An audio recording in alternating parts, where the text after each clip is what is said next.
Hello dear students, राज्यशास्त्र 11वीचे प्रकरण 1 राज्य याचा मागील भागापासून आपण अभ्यास सुरू केला, ज्यामध्ये आपण या प्रकरणातील दोन संकल्पनांचा अभ्यास केला, राष्ट्र आणि राष्ट्रवाद. तर आजच्या या भागात आपण अभ्यासणार आहोत ते म्हणजे राज्य आणि राज्य व शासन संस्था यात असणारा फरक. राष्ट्र म्हणजे काय याचा अभ्यास करत असताना आपण हे अभ्यासले की समान धर्म, समान भाषा, समान प्रदेश, समान संस्कृती, समान इतिहास, समान वंश इत्यादी एक किंवा अनेक घटकाच्या आधारावर जेव्हा एखाद्या विशिष्ट भूप्रदेशात राहणाऱ्या किंवा विखुरलेल्या स्वरूपात असणाऱ्या समाजामध्ये आपण एक आहोत ही भावना दृढ होते, ज्यामधून एकात्मतेची भावना विकसित होते, त्या भावनेला राष्ट्र असे म्हटलेलं आहे. म्हणजे राष्ट्र ही एक भावनिक संकल्पना आहे की ज्या संकल्पनेमधून नंतर राष्ट्रवादाचा स्वीकार करण्यात आला, की ज्यामध्ये ती एक विचारसरणी म्हणून स्वीकारण्यात आली. अर्थातच प्रत्येक समाजाची जी राष्ट्रभावना होती ती राष्ट्रभावना त्या समाजासाठी त्यांची विचारसरणी बनली आणि त्या विचारसरणीचा स्वीकार करत असताना त्या समाजाने स्वतःची ओळख निर्माण करण्यास सुरुवात केली. आपण अभ्यासले राष्ट्रवादाचे जे 4 प्रकार होते, त्यापैकी उदारमतवादी राष्ट्रवाद, परंपरावादी राष्ट्रवाद, प्रसारवादी राष्ट्रवाद आणि चौथा प्रकार म्हणजे वसाहतवाद विरोधी राष्ट्रवाद. उदारमतवादी राष्ट्रवाद आणि वसाहतवाद विरोधी राष्ट्रवाद या दोन्ही राष्ट्रवादाचा पहिल्या महायुद्धानंतर प्रामुख्याने जगाच्या पाठीवर मोठ्या प्रमाणामध्ये स्वीकार करण्यात येऊ लागला. याचे कारण हे होते की अमेरिकन आणि फ्रेंच राज्यक्रांतीनंतर जगामध्ये लोकशाही विचारसरणीचा स्वीकार करण्यात आला. उदारमतवादी लोकशाही जी व्यक्ती विकास व व्यक्ती स्वातंत्र्यास प्रोत्साहन देत होती, चालना देत होती, तर वसाहतवाद विरोधी राष्ट्रवादामधून साधारणतः साम्राज्यवाद आणि वसाहतवादाचा जो विकास झाल्यामुळे अनेक समाज हे एखाद्या राज्याचे घटक बनून जीवन जगत होते, त्या समाजामध्ये स्वातंत्र्याची अभिलाषा निर्माण झाली.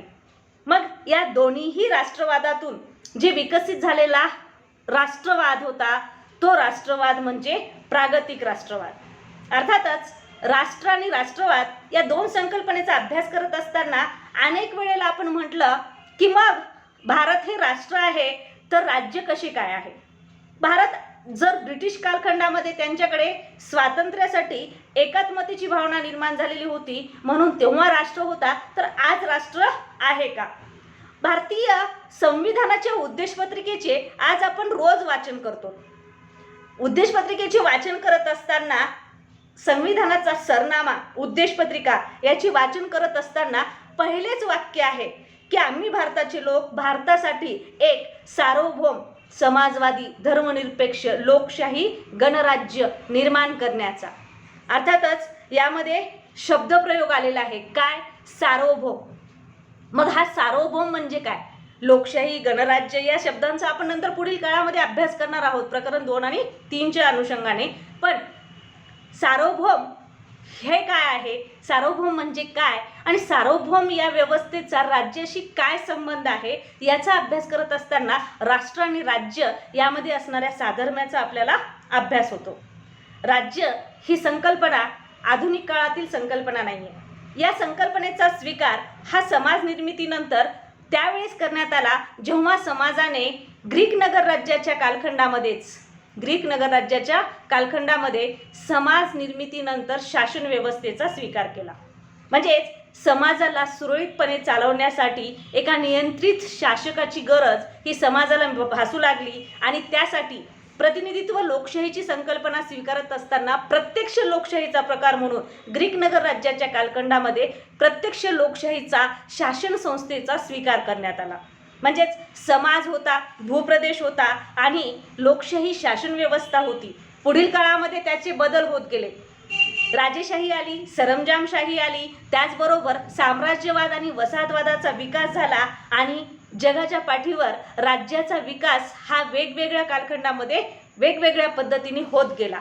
आधुनिक अर्थातच पहिल्या महायुद्धानंतर हे जे राष्ट्रवादाचा स्वीकार करत असताना सार्वभौमत्व व राजकीय स्वयंनिर्णयाची संकल्पना, स्वयंनिर्णयाचा हक्क याचा जो आग्रह करण्यात आला, त्यातून राज्याच्या दिशेने वाटचाल सुरू झाली. आता राष्ट्राची राज्याच्या दिशेने वाटचाल चालली म्हणजे ज्या वेळेला एखाद्या समाजामध्ये एखाद्या घटकाच्या आधारावर राष्ट्रभावना विकसित होत होती, त्याच वेळेला त्या राष्ट्रामध्ये किंवा त्या समाजामध्ये आपल्या त्या राष्ट्रभावनेच्या आधारावरच आपण कोणत्याही इतर राष्ट्रांवर निर्णय घेण्याबाबत अवलंबून राहू नये, आपण स्वतंत्र असावे, आपली स्वतंत्र शासन संस्था असावी, याबाबतची ही विचारसरणी स्वीकारण्यात येऊ लागली. अमेरिकेचे तत्कालीन राष्ट्राध्यक्ष वुड्रो विल्सन यांनी या स्वयंनिर्णयाच्या तत्वाचा पुरस्कार केला की ज्याचा वसाहतवाद विरोधी राष्ट्रवादाचा स्वीकार करणाऱ्या प्रत्येक राष्ट्रांनी स्वीकार केला. म्हणजेच राष्ट्र जे एक समाज म्हणून जीवन जगत होते त्यांना राज्य म्हणून आपले स्वतंत्र अस्तित्व निर्माण करणे आवश्यक भासू लागले आणि तिथून आधुनिक राज्याच्या संकल्पना आल्या. पण या राज्याची संकल्पना अभ्यासत असताना प्रामुख्याने काही पुरातन आणि आधुनिक राज्यविषयक व्याख्यांचा या ठिकाणी आपण अभ्यास करूयात की ज्यामध्ये राज्यशास्त्राचा जनक अरिस्टॉटल यांनी असे स्पष्ट केले की राज्य हा परिपूर्ण व स्वावलंबी आयुष्य असलेल्या कुटुंबाचा आणि खेड्यांचा संघ असतो. यात आनंदी आणि प्रतिष्ठित आयुष्य असणे अपेक्षित असते.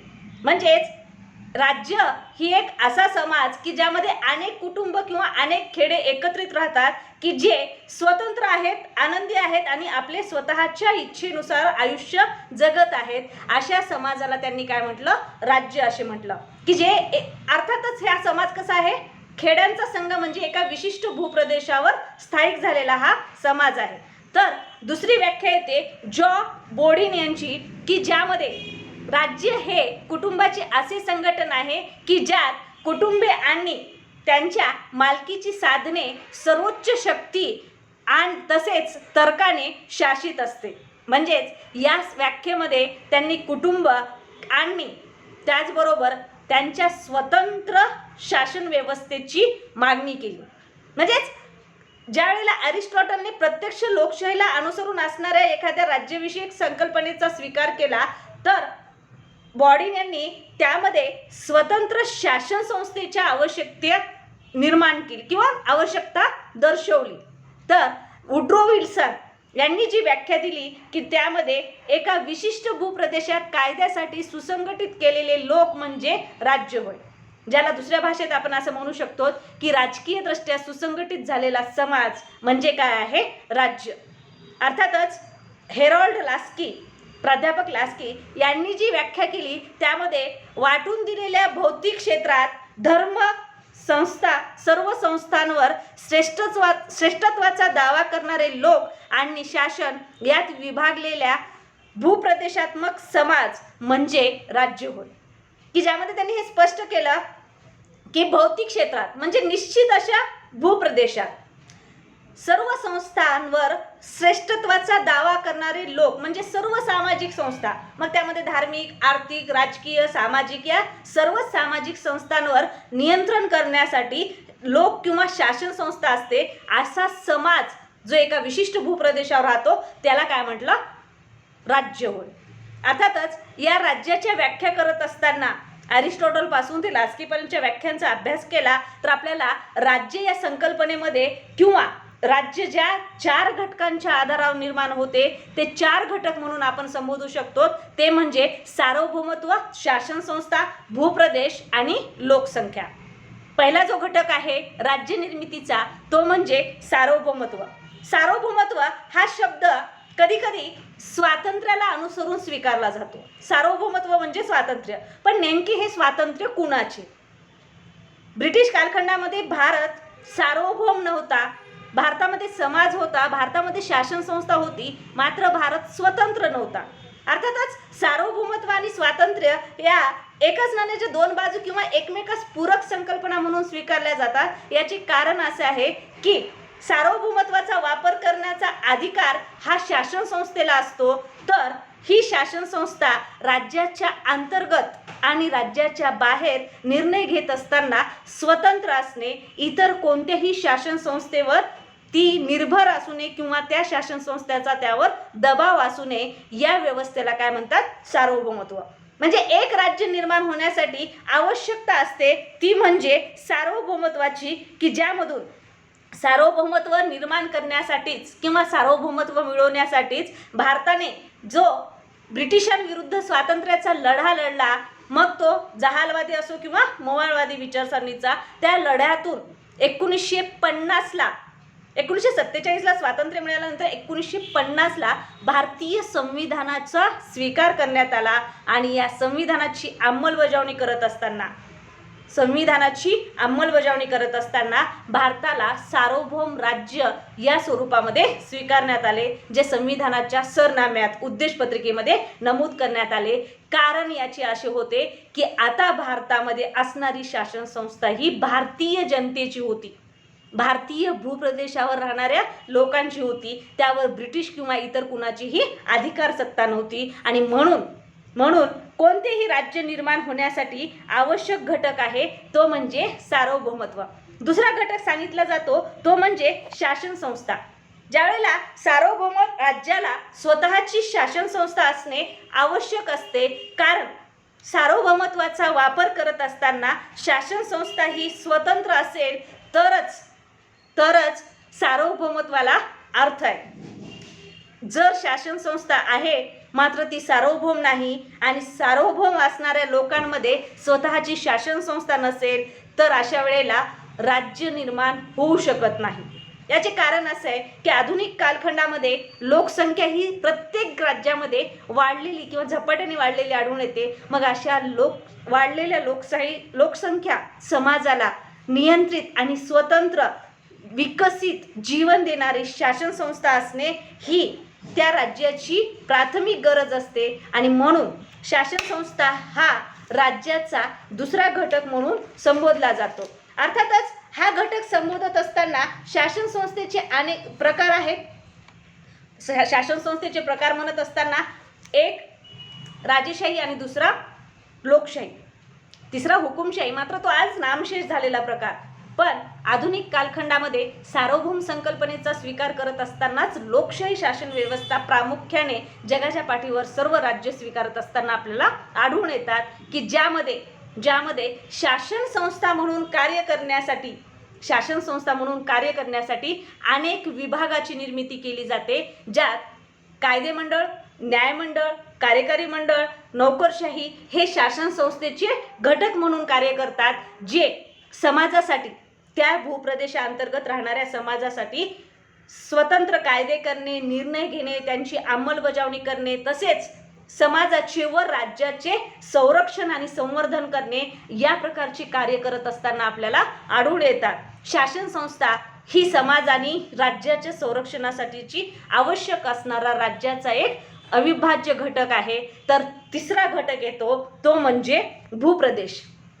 एखादा समाज आहे पण तो विखुरलेल्या अवस्थेत आहे. जसा जीववंशीय समाज हा विखुरलेल्या अवस्थेत होता. जगाच्या पाठीवर जेवढे जीववंशीय होते ते विखुरलेल्या अवस्थेत होते आणि त्यावेळेला त्यांनी जीववंशाची आपल्या वांशिक अस्मिता जपत असताना, वंश भावना जपत असताना, त्याविषयीच्या एकात्मतेची भावना जपत असताना त्यांनी जी मागणी केली ती म्हणजे स्वतंत्र राज्याची. आणि त्यावेळेला पॅलेस्टाईन आणि इस्रायल या राज्यांमधून जीववंशीयाचे राज्य निर्माण करण्यात आले.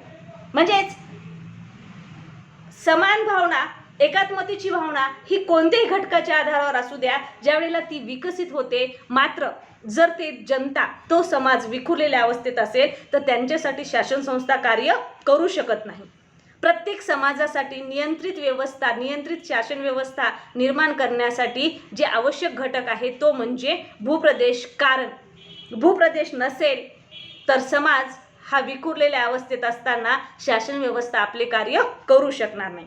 भूप्रदेश कसा असावा याबाबत स्पष्ट असे विधान कोणत्याही राजकीय विचारवंतांनी मांडलेले नाहीये, पण साधारण परिस्थितीमध्ये असे म्हटले जाते की भूप्रदेश हा नैसर्गिक साधन संपत्तीने युक्त असावा. कोणत्याही राज्याच्या सीमारेषा ह्या नैसर्गिक असाव्यात. जसे भारताच्या तिन्ही बाजूला समुद्र किनारा असल्यामुळे आपल्याला सैनिकी दृष्टिकोनातून तेवढ्या मोठ्या प्रमाणामध्ये खर्च नाही. पण हाच भूप्रदेश जर वेगवेगळ्या राज्याच्या सीमाने वेढलेला असेल तर अशा वेळेस संरक्षण विषयक दृष्टिकोनातून अनेक प्रश्न निर्माण होऊ शकतात. नैसर्गिक दृष्टिकोनातून साधन संपत्तीने युक्त असावा आणि त्याचबरोबर भूप्रदेशामध्ये पुरेसा अन्नसाठा निर्माण होईल या प्रकारची सुपीक जमीन असावी, उत्पादक जमीन असावी. अर्थातच भूप्रदेश कसा असावा हे देखील या राज्याच्या या घटकांतर्गत स्पष्ट करण्यात आलेला आहे. तर चौथा घटक येतो तो म्हणजे लोकसंख्या, की ज्यामध्ये समाजच नसेल तर राज्य कसे निर्माण होणार. एक विचार करा, तुम्हाला म्हटलेलं आहे की तुम्ही एखाद्या प्रदेशाचा राजा आहात, तुम्हाला सर्व काही उपलब्ध आहे, राजमहाल आहे, शासन म्हणून सर्व अधिकार उपलब्ध आहेत. सर्व असतानाही जर ते अधिकार वापरण्यासाठी समाजच नसेल तर तुम्ही कशा प्रकारे राज्य करू शकता. हा झाला विनोदाचा भाग. पण लोकांमध्ये कोणत्याही प्रकारची विविधता असू द्या, जर लोकच नसतील तर राज्य निर्माण होऊ शकत नाही. राष्ट्रभावना विकसित होण्यासाठी राज्यामध्ये अगोदर समाज म्हणजेच लोकसंख्या असणे आवश्यक आहे. लोकसंख्या ही अनेक विचारसरणीची असू शकते. एकाच राज्यामध्ये अनेक विचारसरणीची, अनेक राष्ट्रभावना ठेवणारी लोकसंख्या असू शकते. एक उदाहरण स्वरूप सांगू शकतो आपण की सोव्हिएत रशियामध्ये Russian, Lithuanian, Latvian, Estonian, Ukrainian इत्यादी अनेक वंशाचे लोक राहत होते. भारतामध्ये आपण पाहू शकतो अनेक भाषा बोलणारे अनेक वंशाचे लोक राहतात. म्हणजे राष्ट्रभावना ही विखुरली जात नाही जर तो समाज एका विशिष्ट भूप्रदेशामध्ये एका विशिष्ट शासन व्यवस्थेच्या नियंत्रणात असेल किंवा त्यांच्यासाठी शासन व्यवस्था कार्यरत असेल. म्हणजेच अनेक राष्ट्र हे एका राज्यामध्ये राहू शकतात, तर एक राज्यामध्ये एक राष्ट्रभावना असणे मात्र आवश्यक असते. जर राष्ट्रभावना नसेल तर राज्य देखील विखुरले जाऊ शकते. याचं उदाहरण सांगू शकतो आपण. धर्म आधारावर इस्लाम धर्माचे म्हणून जेव्हा पाकिस्तानची निर्मिती झाली तेच पाकिस्तान विखुरला गेला. कारण काय तर धर्मभावना ही मागे पडली, ती राष्ट्रभावना मागे पडली आणि समान भूप्रदेशाचा विकास होत नसल्यामुळे त्या राज्याची फाळणी झाली आणि बांगलादेशची निर्मिती झाली. म्हणजेच लोकसंख्याही पाहिजे, भूप्रदेशही पाहिजे, तो भूप्रदेश अखंड असायला पाहिजे आणि सर्वात महत्त्वाचं म्हणजे एखादे राज्य निर्माण होण्यासाठी स्वतंत्र सार्वभौम स्वरूपाची शासन व्यवस्था असणे आवश्यक असते. तेव्हाच राज्य निर्माण होऊ शकते. याला अनुसरून ज्यावेळेला आपण पाहतो की राज्य म्हणजे शासन संस्था का, किंवा सांगितलं जातं भारत हे कोणत्या प्रकारचे राज्य आहे तर भारत हे लोकशाही राज्य आहे. लोकशाही हा काय आहे, शासन संस्थेचा एक प्रकार आहे. ती राज्याची ओळख बनू शकते, तो राज्याचा प्रकार नाही. राज्य ही संकल्पना वेगळी आहे आणि शासन संस्था ही संकल्पना वेगळी आहे. राज्य ही एक अमूर्त स्वरूपाची संकल्पना आहे की ज्याचे 3 घटक आपण दृश्य म्हणून सांगू शकतो. कोणते?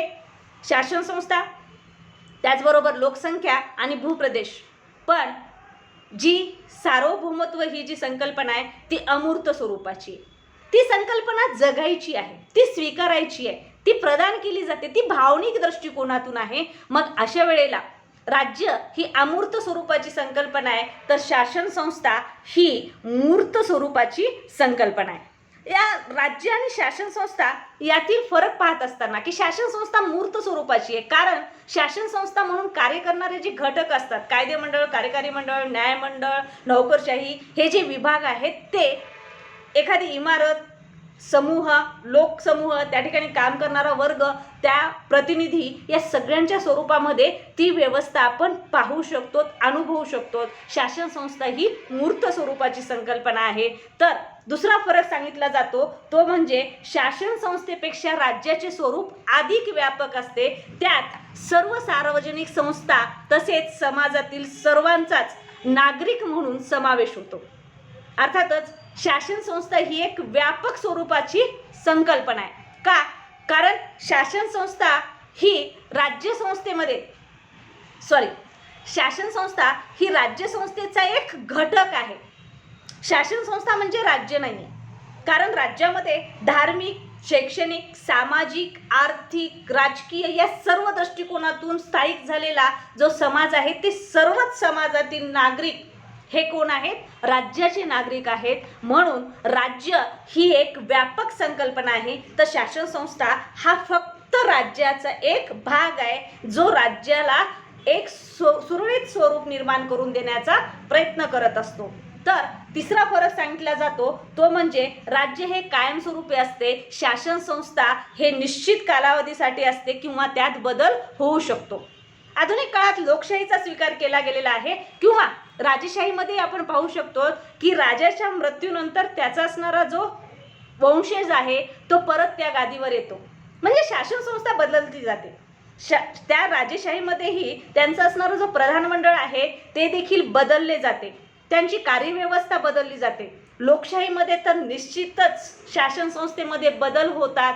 प्रत्यक्ष लोकशाही आधुनिक काळात शक्यच नाही आहे आणि अप्रत्यक्ष लोकशाही, मग त्यामध्ये संसदीय लोकशाही असू द्या किंवा अध्यक्षीय लोकशाही असू द्या, त्या दोन्हीचाही शासन संस्थेचा निश्चित स्वरूपाचा कार्यकाल असतो. 4 वर्ष 5 वर्ष या स्वरूपाचा त्यांचा कार्यकाल असतो आणि म्हणून शासन संस्था ही निश्चित कालावधीसाठी असते.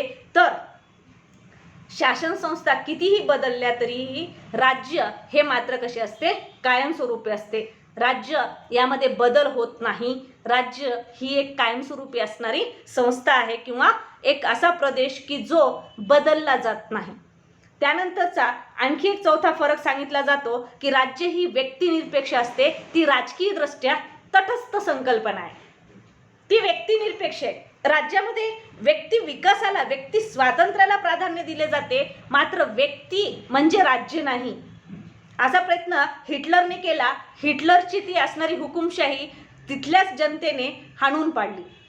कारण राज्य ही एक अशी संकल्पना किंवा अशी संस्था आहे की ज्यामध्ये व्यक्ती विकासाबरोबरच राज्य म्हणून तिचे असणारे अस्तित्व हे टिकवून ठेवण्यासाठी समाज हा सातत्याने कार्यरत असतो.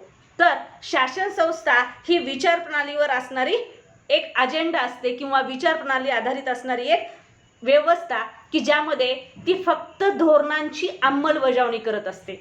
शासन संस्था धोरण निश्चित करत असते. एक साधं उदाहरण सांगू शकतो की शासन संस्था राज्यांतर्गत विकासासाठीचे अनेक प्रयत्न, धोरणं अंमलबजावणी करू शकते, मात्र ज्या वेळेला राज्य आणि इतर राज्य यांच्या संबंधाच्या दृष्टिकोनातून जर एखादा प्रश्न निर्माण झाला तर राज्याविरोधी शासन व्यवस्था निर्णय घेऊ शकत नाही. म्हणजे शासन संस्थेच्या विचारप्रणालीवर राज्याचे अंतिम नियंत्रण असते. म्हणून पाचवा जो फरक सांगितला जातो तो फरक असा आहे की राज्य हे सार्वभौम असते तर शासन संस्था ही सार्वभौम नसते. शासनाला राज्याकडून अधिकार प्राप्त होतात आणि राज्याच्या अधिकारांची केवळ अंमलबजावणी ही शासन संस्था करत असते. आपण जे म्हटलं ना की सार्वभौमत्व हे शासन संस्थेशी संबंधित आहे, मात्र सार्वभौमत्व याचा पूर्ण वापर शासन संस्था आपल्या मर्जीनुसार करू शकत नाही. शासन संस्थेला राज्यांतर्गत आणि राज्यबाह्य निर्णय घेत असताना राज्याच्या हिताने निर्णय घेणे हे क्रमप्राप्त असते आणि जर त्याबाबतचे कोणते प्रश्न निर्माण झाले तर अशा वेळेस शासन संस्थेमध्ये बदल घडवून आणण्याचे कार्य ही त्या ठिकाणच्या इतर व्यवस्था ज्याला आपण समाज म्हणतो ते करत असते. कारण शासन संस्था ही फक्त समाजातून निर्माण झालेली एक व्यवस्था असते आणि म्हणून राज्य हे सार्वभौम असते. त्या सार्वभौमत्वाचा वापर हे कोण करत असते? शासन संस्था. मात्र शासन संस्था म्हणजेच अंतिम सार्वभौमत्व किंवा अंतिम निर्णय प्रक्रिया नसते आणि हा फरक आहे राज्य आणि शासन संस्था यातील.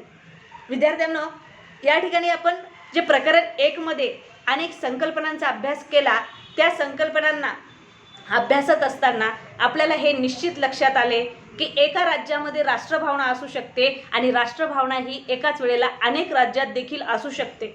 मात्र अलीकडील काळामध्ये प्रत्येक राज्यात राष्ट्रभावना ही प्रामुख्याने विकसित झालेलीच आपल्याला आढळून येते.